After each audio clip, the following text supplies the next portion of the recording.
जय जगन्नाथ। मु पवित्र सार आपण को लर्न विथ पवित्र सार यूट्यूब चैनल रे स्वागत। आज अध्याय आम आलोचना करवा आमर जो ओटीटी 2025 जो लास्ट डेट अच्छी 25/11/2025 ता संपर्क में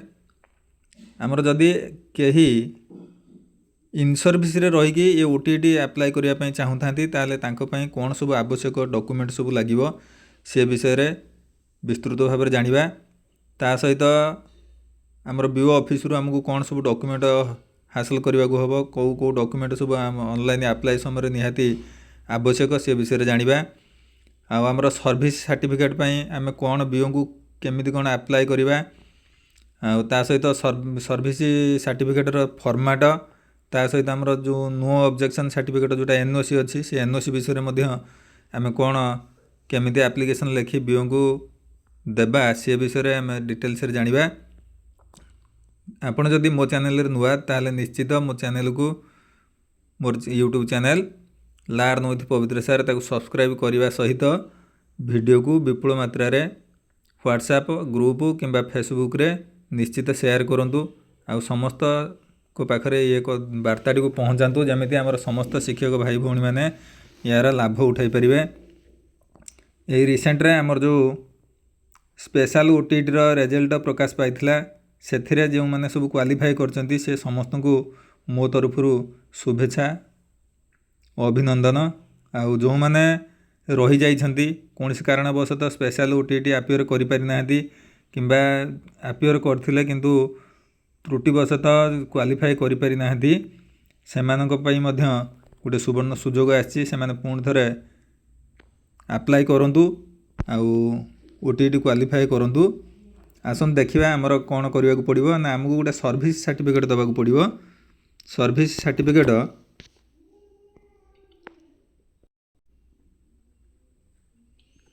तेणु जेहेतु आम लास्ट डेट अच्छी 25/11/2025 अर्थ नवेम्बर 25 तारीख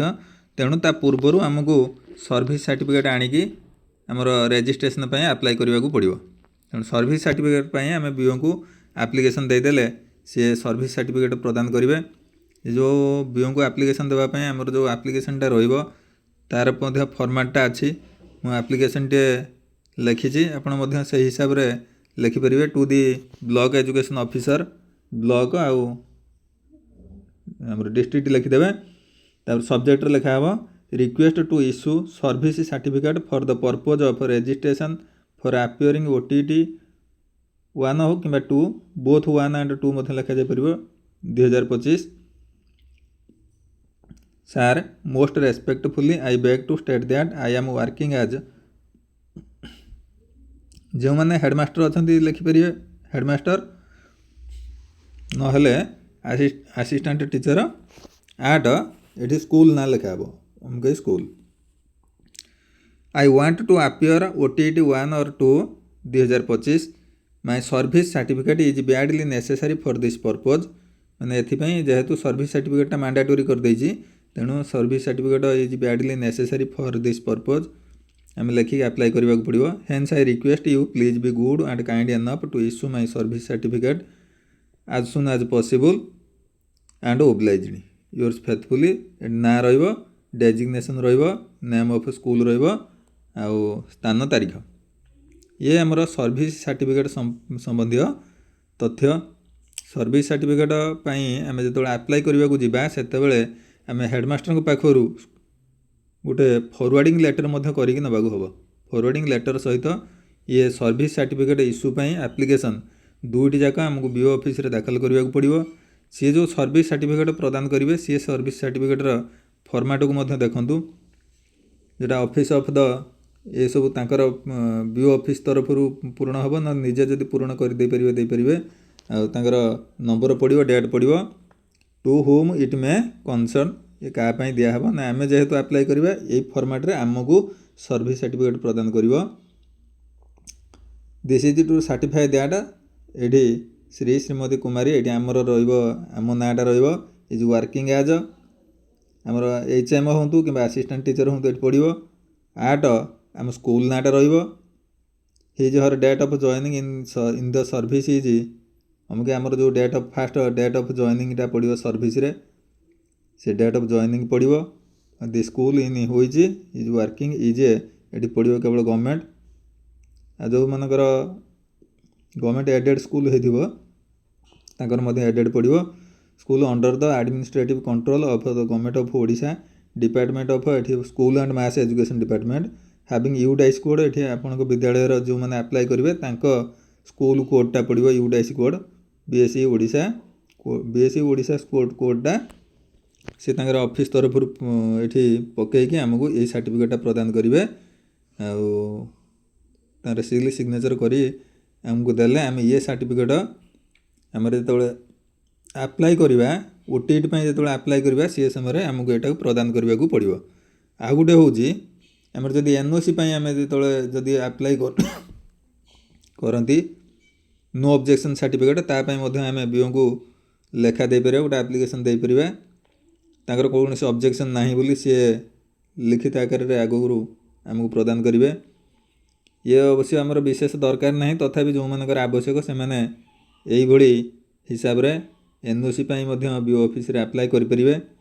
to the block education officer block ना और डिस्ट्रिक्ट ना लिखिदेवे सब्जेक्ट हूँ request to issue NOC to apply OTET 2025 OTET apply आमर नो ऑब्जेक्शन सर्टिफिकेट इश्यू करने ये हूँ गोटे रिक्वेस्ट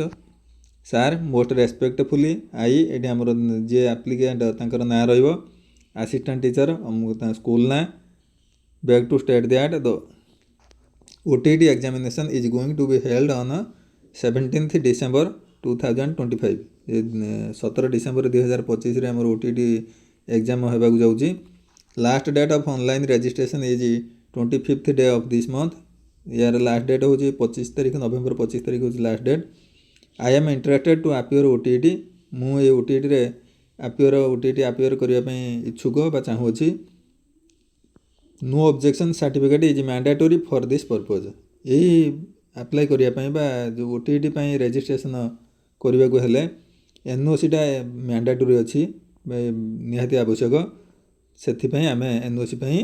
लिखुं बीओ पाखक hence I request you to issue an NOC as soon as possible and obliged. Thanking you, yours faithfully. यही हिसाब से आम जदि बीओ ऑफिस रे अप्लाई करवा या सहित आमको गोटे फॉरवर्डिंग लेटर हेडमास्टर पाखु आनी प्रदान करने को पड़ो ताले ठीक समय आम आमर सर्विस सर्टिफिकेट पाइपर सहित ओटीईटी रजिस्ट्रेशन कर सक्षम हो पार भिडियोटी जदि भल लगी ताले निश्चित लाइक और शेयर करेंगे मो चैनल रे नुआ थिले निश्चित सब्सक्राइब मध्य करेंगे वीडियो को लाइक और शेयर करने सहित कमेंट सेक्शन रे निजर मतामत देवे या पर मु क्वेश्चन प्रस्तुत करुँची ओटीईटी 1 और ओटीईटी 2 आमर प्रैक्टिस करने किसी प्रश्न मोर चैनल माध्यम देखा पाइबे ता पूर्व निश्चित सब्सक्राइब कर दिंतु शेष पर्यंत देखिथिबारु धन्यवाद।